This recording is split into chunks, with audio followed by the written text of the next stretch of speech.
动吃，来做事。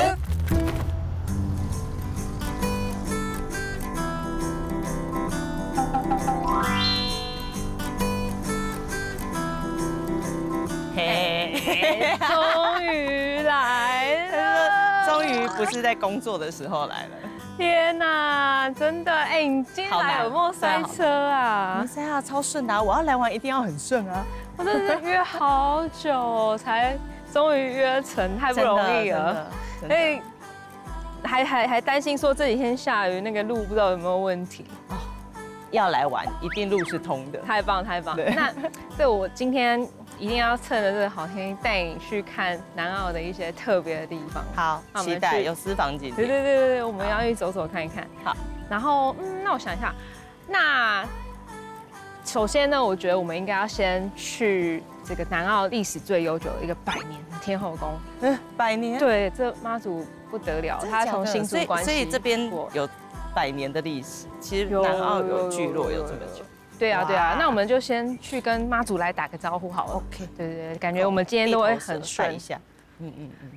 有一双月光，关渡就行的渡河，容易是南方，抗入岔路的渡河，炎凉跳的歌。撞入同干的渡河，逐集巴拉我，用伫阳光的渡河，无人点火，航向给我家，他等水路变成波动。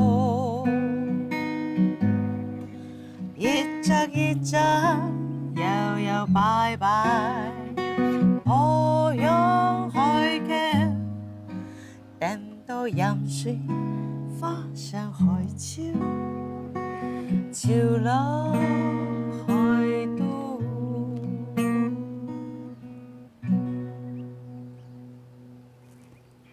耶！今天的舞台好特别哦。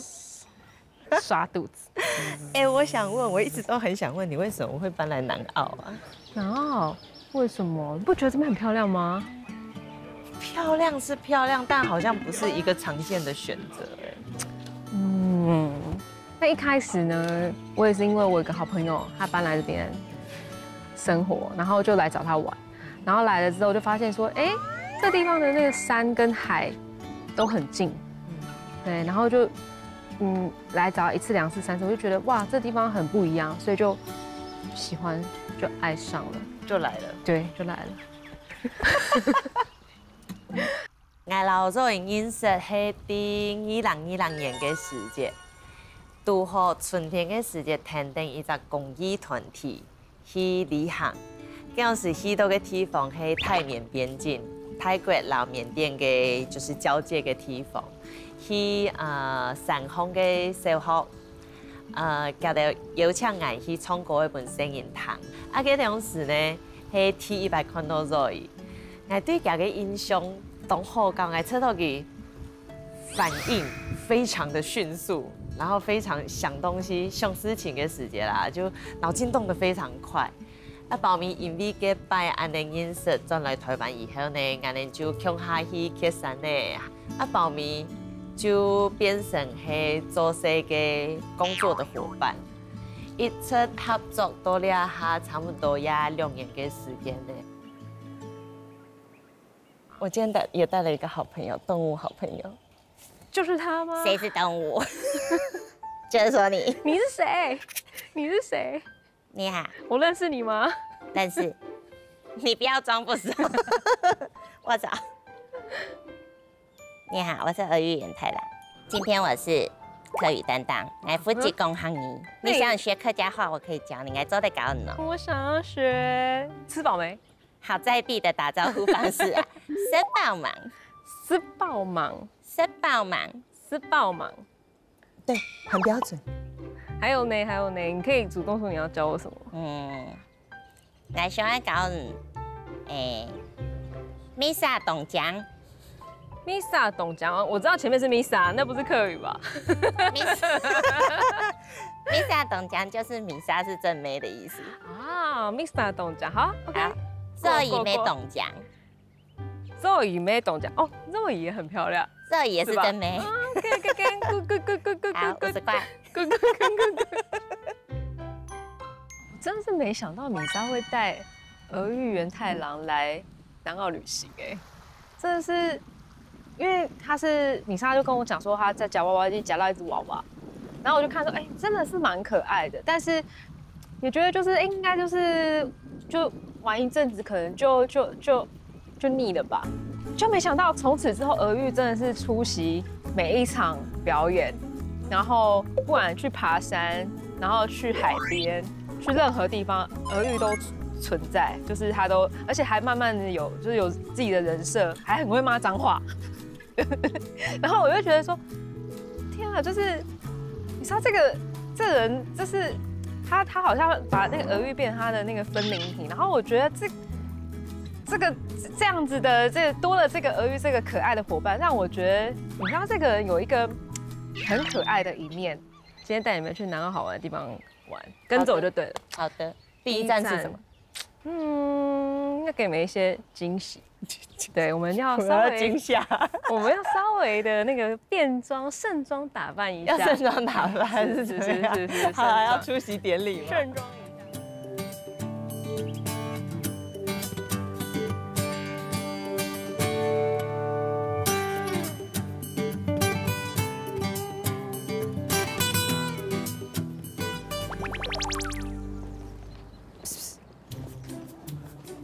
盛装打扮是盛装没有错啊，农村时尚就是农村的时尚没有错、啊。要干嘛啦？穿成这样？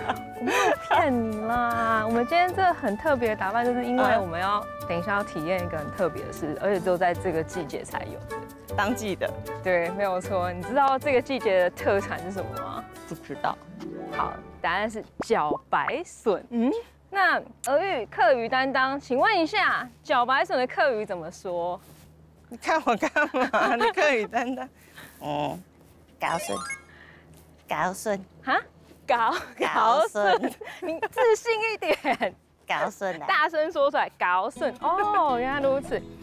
是这样，我们等一下呢，在前面我们的茭白笋田，我们就是拜访一个茭白笋达人，一个阿姨。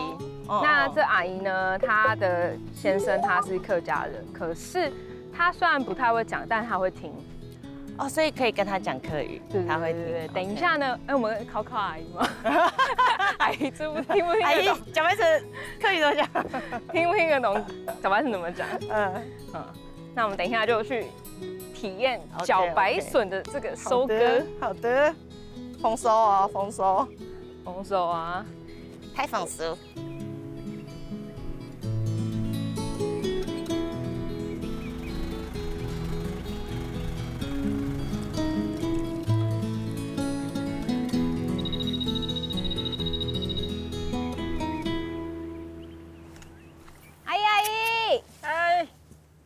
阿姨你好，你好。阿姨按摩汉。哇，看到你了。你要来割吗？帮忙割吗？好，我是阿文，我是肉姨。阿姨是。没事。你是米莎。那个篮子要谁要帮？要装小白笋吗？来了，耶！哇！我们来给你安怎挂茭白笋。你讲国语可以，我也可以。讲客家话可不可以？听得懂，听得懂哦。哇，阿姨像这样割起来哈，给它用断，刀子是新的。哦。哇，酷北灯，手要小。还是你用锯的？它有锯子，很好锯。你用锯的，要这样。哎呀，那看，阿姨嘛，真高。这个尺寸呀。对，啊，那个正高啊，讲。要安怎吹啊？这一只吗？哎，这只，哎，对对，这只也可以。好，好，加高，加高。好，来，这个个好。哎，阿姨，我是不是割太低？太白了。哦，调料片。啊，小心哦，哈。哦，这正搞啊。好，继续努力。哎呀，那开，安尼就使开始吹啊，对呗？系啊，哦，来，再个一支。哦，谢谢阿姨。那就听呀，用法会不会就做的？好像寻宝。另外小心哦。啊，要进来。好，新的拢有哪行？哎，爱掰开。看较知影挂哩未挂哩。好。这个会挂哩，就这样。这个边啊，这个。啊，搁里面这一只两个两支，哎，对，小心咯。苋菜马上来。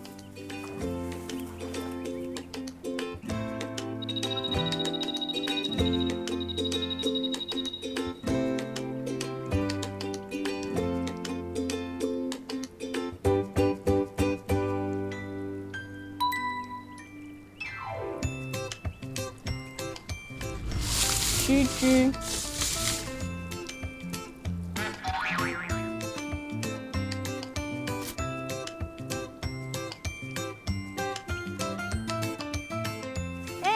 请多两支呢，阿姨你看，要做的嘛？那个老鼠吃的。老鼠会求水哦，老鼠会游泳哦。嗯。哦，所以它会进来吃啊，那这个就不行了。哎呀，就坏掉了。丢了。好，当肥料。哎，阿姨做皮。阿姨，啊我这支敢会用诶？还是也袂啦，这个拢无顺啊吧？这拢无吧？没有热。你看这个都没有肉啊，只有一点点而已。哇，这个很甜哦。很甜啊，可以现吃吗？可以呀。马上爸爸的就生。哎，可以呀，生吃可以呀。哦。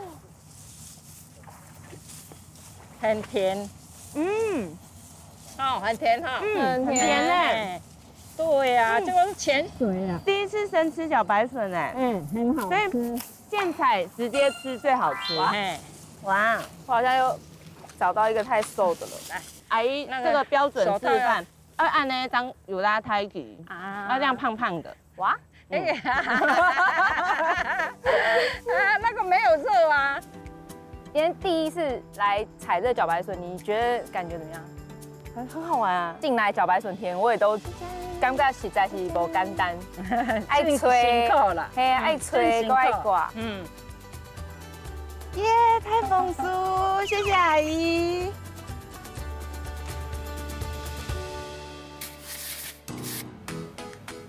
其实有哎，其实它是有辣的哎。你们可以吃小口的，先尝试看看。好。有一点点感觉到那个微微的舌根的辣。好辣！真的吗？是一种炸弹等级的辣。动吃来做声。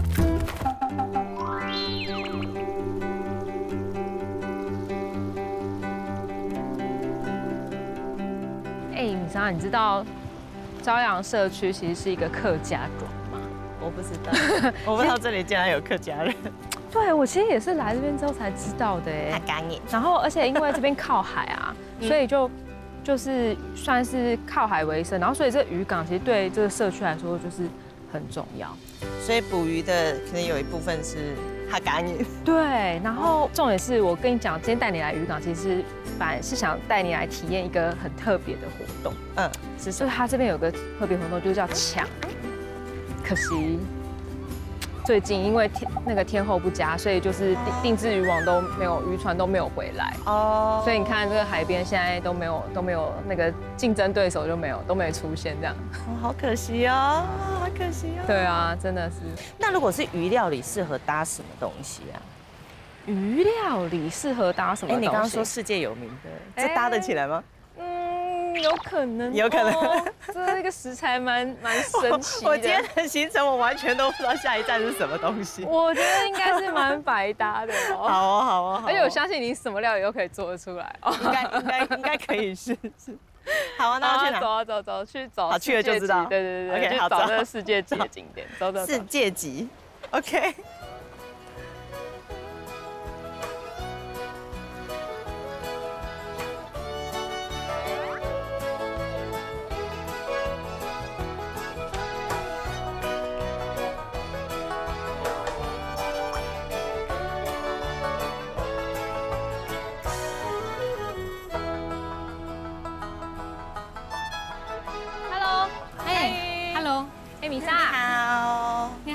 我今天带你来一个超厉害的地方。这是什么地方？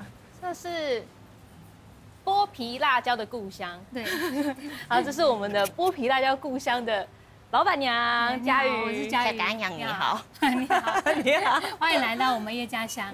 那我们这边是叶家乡旗下的璞园辣椒美食文创馆。对，然后在这边呢，除了有我们的剥皮辣椒跟辣椒系列的商品以外，这边也可以享用到我们的辣酱拌面跟辣椒冰淇淋。对，像我们这个的话，你们也可以试试看。这个是我们香脆椒，它是用辣椒烘烤成的一个休闲的零嘴。好，谢谢。试试看。对，很辣吗？不会，这个是微辣的。好。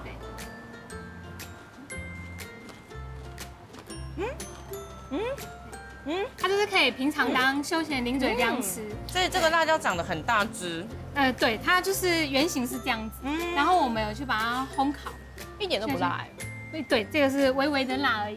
对，就是像一般大家都觉得辣椒做成剥皮辣椒或辣椒酱而已，但我们有开发出很多跟辣椒以往比较不同系列的商品，都可以在我们辣椒馆这边来看到。太棒，太厉害了。对，米莎，那请问剥皮辣椒的客语怎么说啊？来，客语担当在这里。嗨，担当。你好，你好。想一下，扒皮，扒皮，辣椒味，辣椒味，那合起来就是剥皮辣椒，扒皮辣椒味。扒皮辣椒味。那米莎，你有吃过扒皮辣椒味吗？有啊，在我们家通常是会放在早餐桌上配稀饭，然后或者是煮剥皮辣椒鸡。哦，那跟我差不多。我前几天才来这边买过一罐剥皮辣椒，真的好吃。是买回去煮菜吗？对。那今天是不是？你吃过？那你有制作过剥皮辣椒吗？当然没有，那没有整罐的。跟我一样，我们两个都没有做过对不对？那今天来到这边，等下带你们做我们的剥皮辣椒 DIY。好啊，这制作完了剥皮辣椒，我们也会变成我们等一下要做的菜的一个材料哦。好佳宇，那请问制作剥皮辣椒有哪些步骤啊？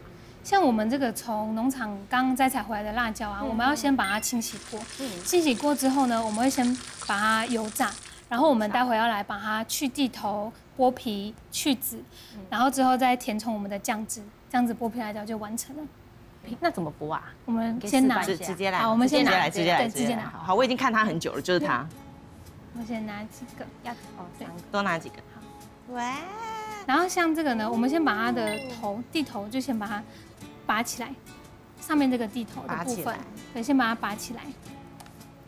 它后面这个皮的部分，因为它已经油炸过，所以其实我们轻轻的把它这样子拔起来，它就可以整根的皮就可以这样子拿起来了。放辣椒脱衣服。等一下。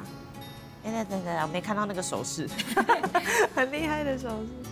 像它这样子，就是你可以把上面这样抓着，然后下面这样顺顺，就是把它这样慢慢的溜，然后就可以整个皮都可以弄起来。啊？什么？那谁会脱衫？脱衣服？脱衫，很像台语的脱衫。脱衫。哇，它好漂亮哦，它颜色好清脆哦。对，像它这样。剥完皮之后，它的辣椒口感就会比较好。那这种辣椒它会变红吗？这种会，但是我们在制作剥皮辣椒的话，我们就是会在它青色的时候，它的口感最好的时候，然后辣度也适中，我们就会把它再拆起来做制作。这品种是有特别的品种吗？我觉得好漂亮。像这种是193辣椒，193，对，然后我们有去把它做改良，所以它的肉质上它会比较饱满，比较厚实。真的耶！我记得那时候就买回去吃，我觉得你们家的这个剥皮辣椒吃起来就是比较脆脆的，有一个口感。对啊，好想吃哦。这个可以吃吗？你要直接吃哦吗？我就觉得它很香啊。它现在吃的话，炸过就很香。对，它是辣椒的那个最原始的鲜甜的味道。哦，所以它其实带甜味。对，但是它也会。我真的很想要吃一口。它也会辣哦，因为我们还没把它去籽。它也会辣。对，所以它那个辣度会比较高一点。我真的很想偷吃，可以吗？你可以试一小口看，很想试试看。但如果吃到籽的部分，好，还你中间那边会比较辣一点。偷人家的。是啊。哦，它入口是甜，然后很脆，哦，真的哦。然后那个辣就到舌尖上了，就来了。对，来了，哎，其实有哎，其实它是有辣的哎，来了。它比我想象中大一些。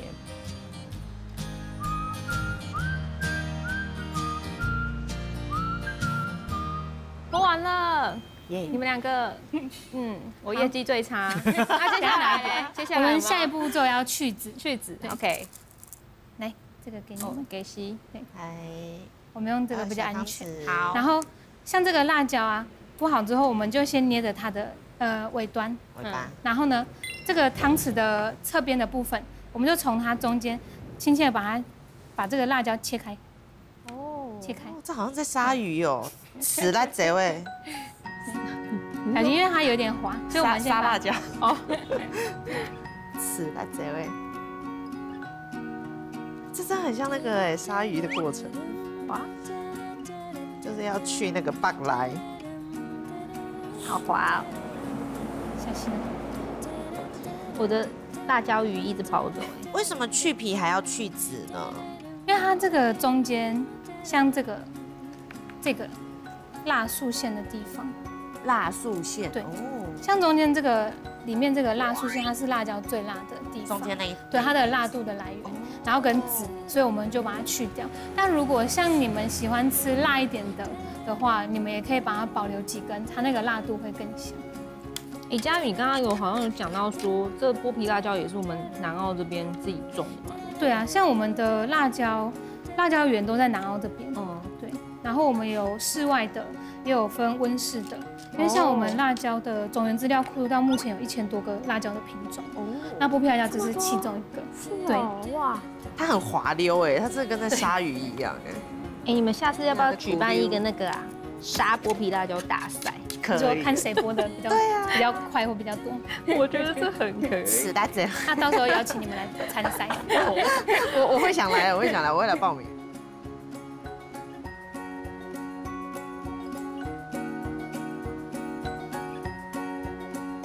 挂了。好，那我们现在接下来下一个步骤，我们旁边这个瓶子啊，我们先把这个辣椒抓好一根一根，然后一只干净的手，我们先把它抓好同一个方向，然后就可以慢慢把它放进去，排列整齐对。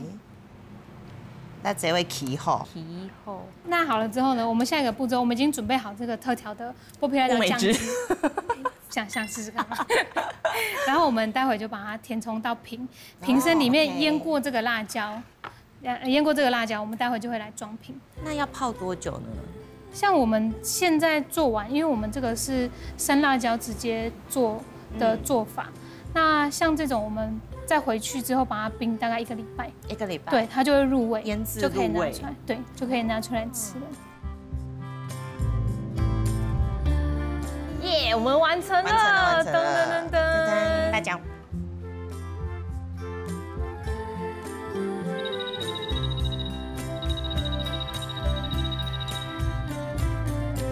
旁边这个的话，它是草莓的，这个让我草莓的心里有点冰淇淋小不安哦。对，你们可以吃小口的，先尝试看看。好。我有一点点感觉到那个微微的舌根的辣，好辣，真的吗？所以我就是沾一下就好，对不对？你沾一下就好。试一小口，先试试看。这是一种炸弹等级的辣哎。哎，我真的是雷龙，我都比较慢，不知道为何。你是雷龙，它很辣。还是米莎老师吃劲可以大口一点。哦，它的辣是在舌根呢。对，它这个后劲蛮强的。哦，我刚刚一吃下去觉得超级辣。因为我现在有一点冒汗了。它这个是我们7级大辣的草莓冰淇淋。7级，对，难怪你刚刚表情诡异。那因为你们已经来到辣椒馆了，所以你们都可以尝试看看。哇，我刚刚真的被震撼到了，被这草莓外表，然后结果它是个辣椒炸弹，它是个超辣的辣妹。那像我们店里的话，也有我们招牌的这个辣酱拌面。哦，对对对对对，上面的搭配是我们魔鬼干贝拌酱。但听到魔鬼大家都觉得很辣，我们是取鬼椒它的香气跟低辣度下去制作，所以它整体搭配起来都是一般人可以接受的辣度。然后在那个辣椒面体上面，你有发现它上面其实有红色的辣椒的颗粒。我们是真的有把辣椒跟我们的面一起下去制作，所以面体也是我们的辣椒面。面不辣哎，对，因为你刚刚吃的更辣。它面如果第一次吃，它会有一点淡淡的辣椒香气在里面。然后面体的话，因为店里有一些亲子的客人，所以我们面体它本身是用不辣的辣椒下去做的。那拌酱的话，像干贝酱，它就是做小辣。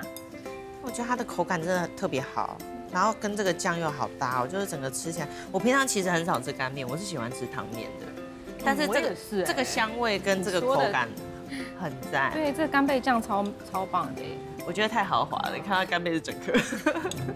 哇，今天真的很开心，可以吃到那么多超特别的辣椒料理，觉得你们真的是太棒了，不愧是世界的叶家香。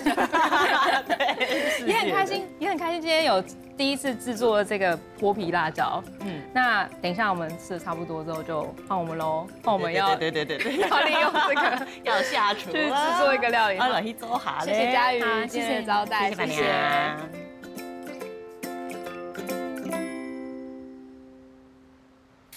有一次我觉得蛮惊吓的啦，那嚼一嚼，我想说，这丝瓜怎么那么坚强啊？它怎么都没有变软？咬了几口之后，就忽然唤醒了一个记忆，就觉得说，哎，它好像是，所以你煮了一个味泡面。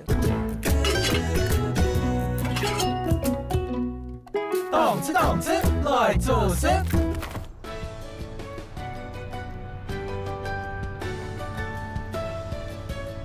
当当，今天的第一道，我先来。好，我们今天采集来的食材，已经在这了。剥皮辣椒味，然后还有鱼哎，我们就先弄一个用剥皮辣椒取代树脂的剥皮辣椒蒸鱼。好，当然你刚刚是不是帮他想了一个菜名？对，我帮他想一个鱼波荡漾，我们要用蒸的嘛？蒸底好 ，OK， 好，那好哦，我就先一边动手了。好。这个鱼我真的是不太行啊。好，那我是不是看你有什么吩咐？小的全都照办。好，首先呢，我们的鱼呢，这只鲈鱼它已经清得非常的干净了，所以要蒸，要让它汤汁东西可以入味的话呢，我就先给它几刀这样子，然后等一下呢，我这边会先准备的是，它活的它也会跑。我等一下这边会先准备的是蒸鱼的料，当然呢，等一下我会抢天数就是帮忙。对，我要请你帮忙的是呢，请你帮我准备那个鱼起锅之后，就是增加色香味上面的料。哦，对，好，对 ，OK， 没问题。好的，来两下处理好嘞，先准备老姜、蒜头。然后还有剥皮辣椒，等一下哈。要姜嘛，老姜嘛呢，就得帮鱼去腥。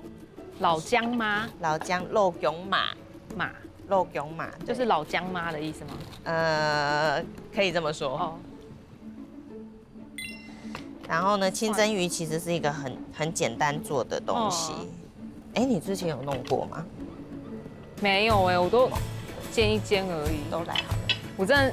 其实我真的也不能算是会做料理，我只是可以把它们组合在一起弄熟。可是我觉得东西有时候很重要。哦，对啊。好，先来一些米酒，帮这个鱼去腥。好的，对，浇一点上去，对，然后可以帮它按摩一下。但是我发现鱼料理不管是做什么东西，反正就是米酒跟姜下去就对了。然后一个是去腥，然后一个是增加一个鲜味这样子。好，那因为它在这上面它会流下去，不过下杯跟面就唔湿嘞，下面那一面就不用了。肚子里需要吗？肚子里也没关系，肚子里等一下我把这些东西摆进去。哦。然后再来盐巴的部分，适量。要去饺子了。以前我都一直觉得我没有办法理解我妈的一些盐巴是多少，一些叫做多少这样子。对。但是后来就觉得，这是一个很微妙的用量。那你很常煮鱼吗？鱼我其实不常煮，因为让它待散工啊，住在山上的地方，所以。那你怎么那么会料理鱼？也就我觉得这个是从小看着跟着学的耶，就是家里我爸妈都有在煮菜，然后就是从小看着他们，然后就跟着就学怎么做这样子。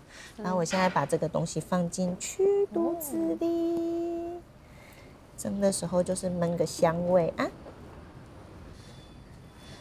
煮鱼的时候啊，我就会想到，而且这里又是渔港，就会想到以前台灣我係在台南嘅時節啦，住安平，然後北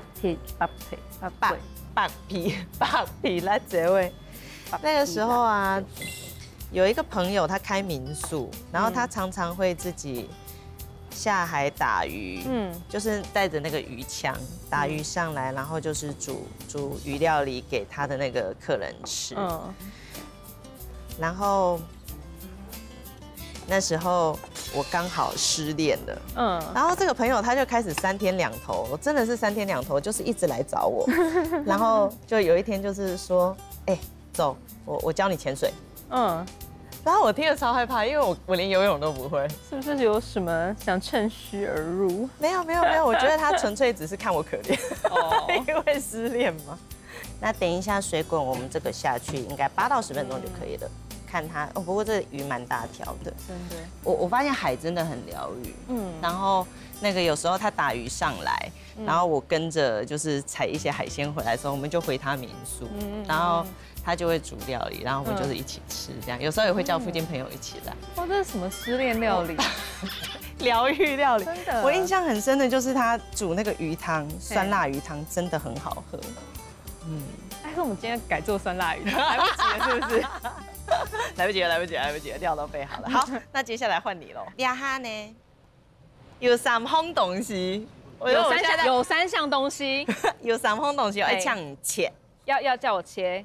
第一項就會辣椒味，辣椒味。嘿。第二項呢，蔥誒 ，OK。第3項嫩薑，它是嫩的。好，而搶呢，這3項東西用哪個方式？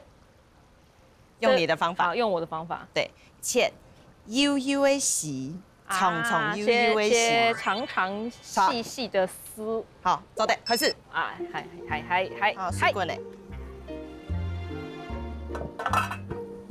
水滾嘞，給它大火，最大火。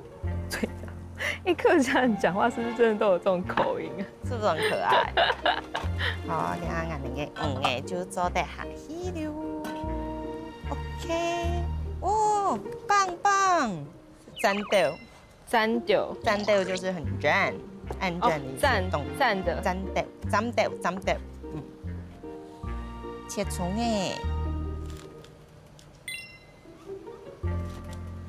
你平常時地府卡也有煮吼？平常有啊，聽懂了。平常有啊，做得嘞，每天都有在煮啊。當然都自己煮。在自己家裡煮啊。平常時地方卡煮嘛該啊？清冰箱料理啦，我就打開冰箱看說今天剩下什麼，然後我就把它組合在一起這樣子。我覺得是一個，就是我自己覺得就是一個叫憑感覺料理。這樣好像比較好切哈。對。嫩薑。切好了，是不是很漂亮？來看5個好忙哦，如果還沒好，就讓它再燜一些。好香哦！但我覺得它需要再燜一下，因為我們今天這隻魚很肥美。對呀，再給它一下下。然後我覺得這裡整理一下，我們可以先換你的料理啊，好啊。然後等一下再回頭來處理它。好，等一下換我。沒錯，換你。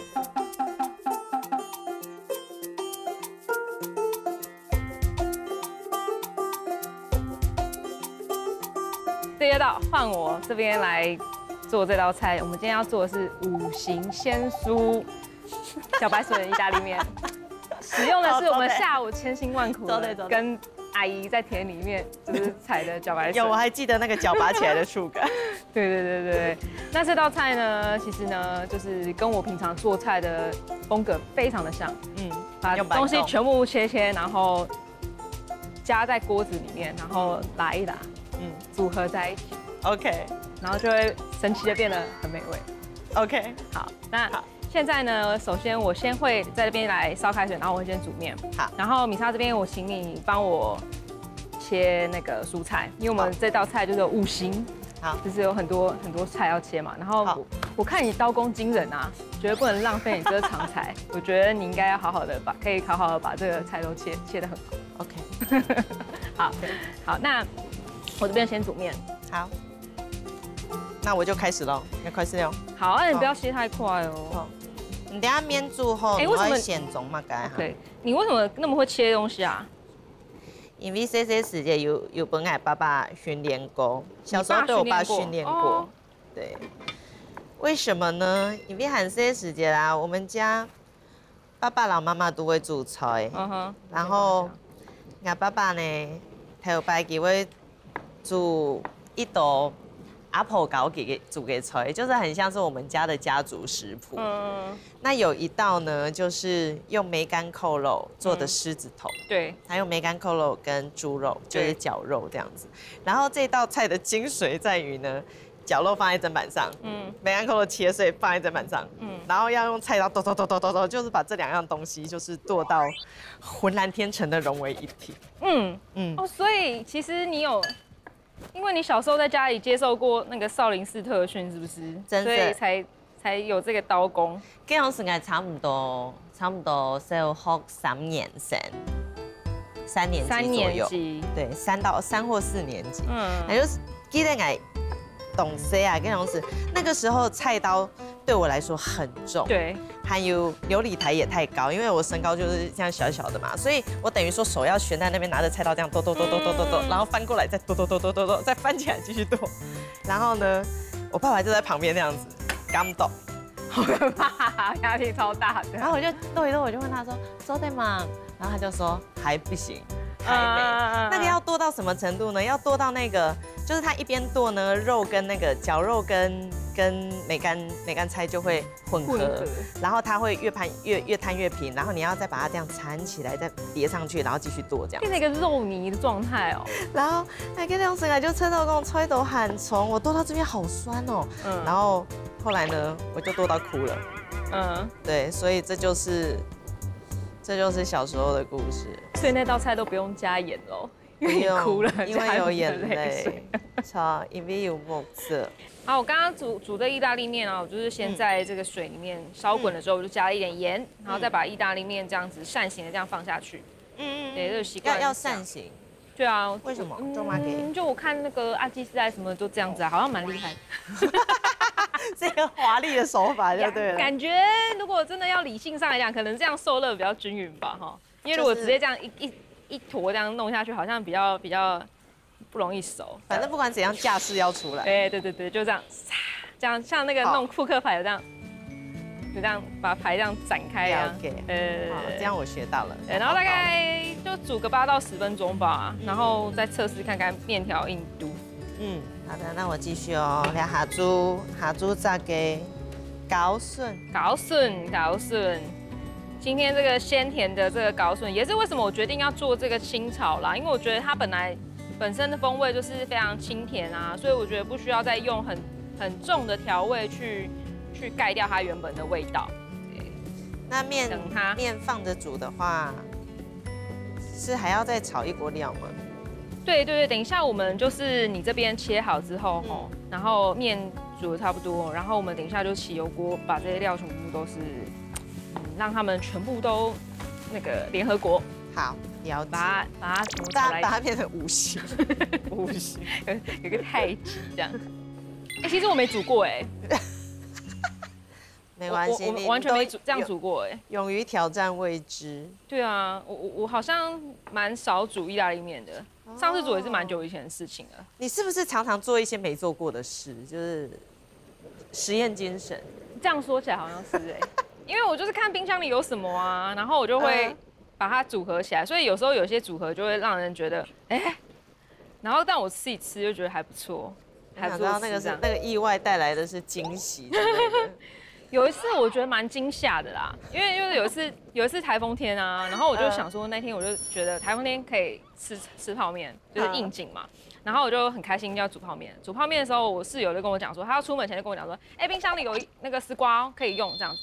然后我想说，哇，好不错，就是泡面加个那个绿色的东西，这样健康。打开冰箱就看到里面有一个那个塑胶袋，朦朦胧胧的，里面包了有一袋就是切好的那个绿色的东西这样子。然后我想说，天哪，室友太佛了吧！竟然是切好的丝瓜，我从来没有看过这样子。切好的丝瓜。对，然后我就把那个丝瓜就拿了，就是泡面煮了，就把它加到水里面这样。然后大概煮了一阵子，我就一边在搅嘛，就像我现在在搅的面一样。然后搅，我想说，这丝瓜怎么那么坚强啊？它怎么都没有变软？就是它那个绿色跟白色部分，就是白色部分不是会越变越透明吗？我好好奇这个故事接下来。对，越变越透明，然后会慢慢的缩水这样子，它也会生一些水出来这样子。就一直没有，我想说，这丝瓜太老了吧？这老丝瓜。那我就想说，好吧，没办法，我已经加了，我还是要把它煮熟。我就好吧，那就煮久一点，再多加一点水，然后盖子这样子。然后大概煮了比平常多1倍的时间，再打开，它还是一样很硬哎。然后想说算了，我实在是面要烂掉了，我就赶快把它捞起来，就是要吃这样。对，然后就把它装盘之后就很开心，想说来吃。然后吃的时候我就夹了一块丝瓜，然后咬下去第一口，竟然是酸的，好神秘。对，一直咬了几口之后，我就忽然唤醒了一个记忆，就觉得说，它好像是芭乐。它是芭乐，他说这是芭乐吗？怎么会有芭乐？然后后来我就太震惊，我想说这是芭乐，好像是哎，就是绿绿的皮，然后白色的那个身体这样。所以你煮了一个芭乐味泡面。对，我就立刻传讯息给我室友说，等一下那个丝瓜怎样，圈叉叉这样子。然后他就说那个小姐你眼睛真的太大了，太夸张了。然后那个真的是芭乐没有错。然后我就再打开冰箱去看。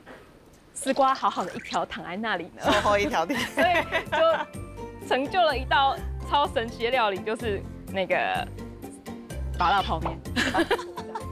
然后就觉得大家都不会看错，菜瓜老板嘞，上都无空用，切起来无空用，削皮的时间也无空用。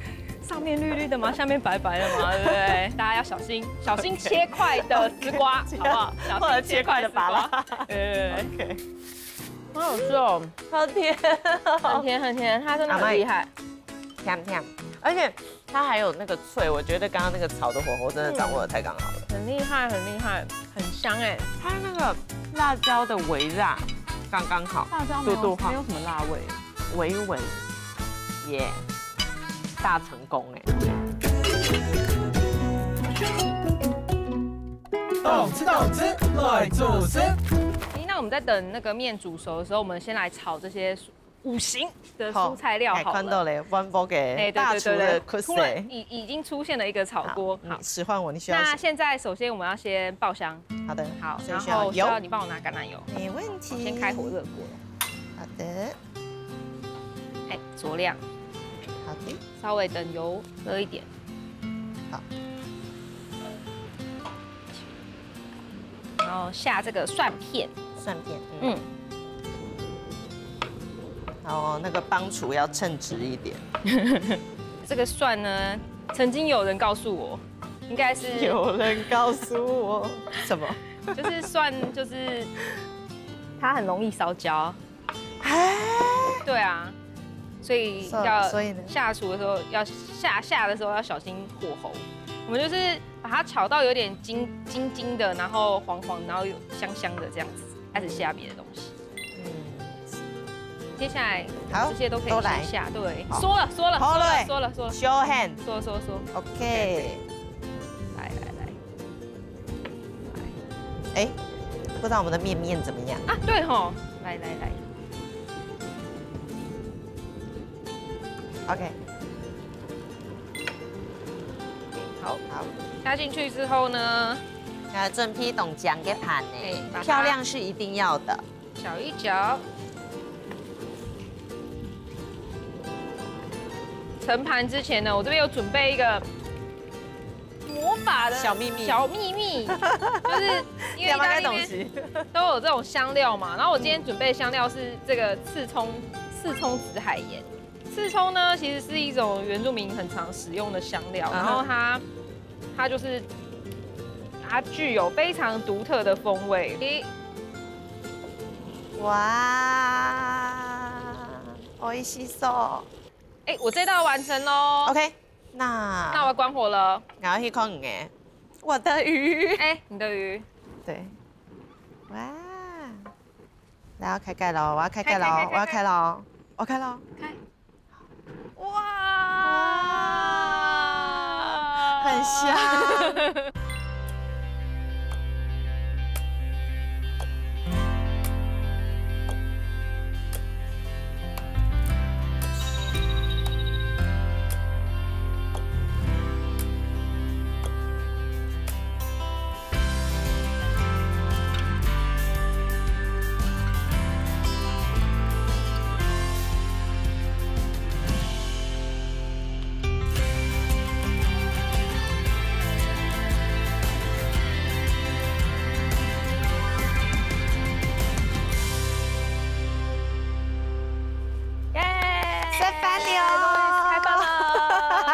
动了，来，哇，いただきます。这一道茭白笋意大利面，哦，香哎！等一下我第一口一定要吃那个茭白笋，而且上面还撒到刺葱葱。好好吃哦，好甜，很甜很甜，它真的很厉害，甜甜。而且它还有那个脆，我觉得刚刚那个炒的火候真的掌握的太刚好了，很厉害很厉害，咸度也蛮刚好的哈。还有生豆、刺葱跟米头，真的很香，我觉得好厉害哦。南澳在地食材，这茭白笋真的很棒哎，优秀，忍不住要再加一个茭白笋呢。难怪老鼠都要偷吃，真的。哇，这个鱼该从何下手好呢？从好吃的地方下手。这个地方，好，那中间哦，中间哦，来了，拔开喽。OK。哦，有，等一下一定要沾一下那个油跟汤汁，都要尬到就对了。对，哎，搞定了。而且我其实想要多配一点葱。这样，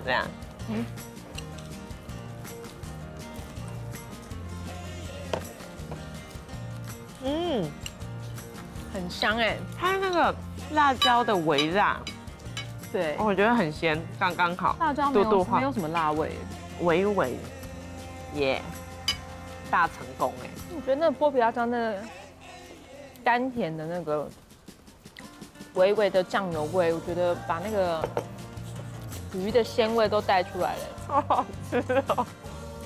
而其实比较少看到那个剥皮辣椒蒸鱼，通常都是豆豉啊或树籽。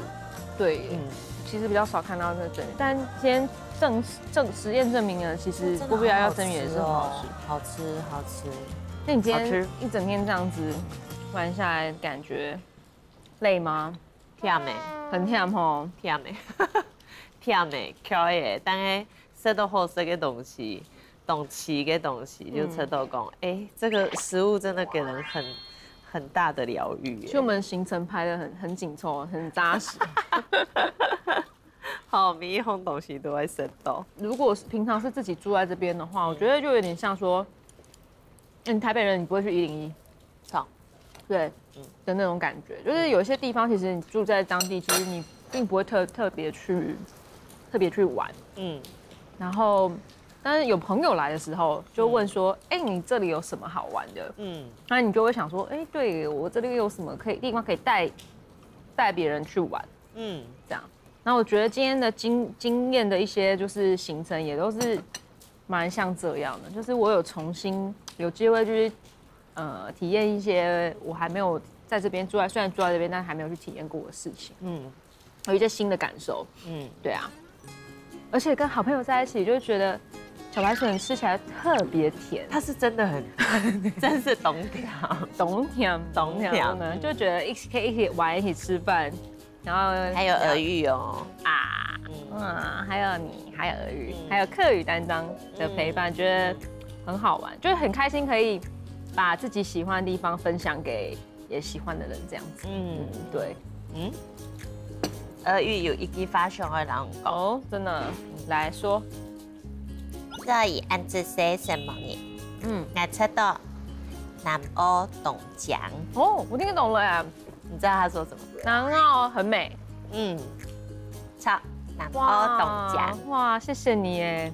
哎，那你们下次不要再过那么久再来玩啦，好不好？常来玩哈，常来玩，对真的为了那下次不要个茭白笋，然后为了那个辣椒，对，好，加来搞，将来撩，继续吃，继续吃。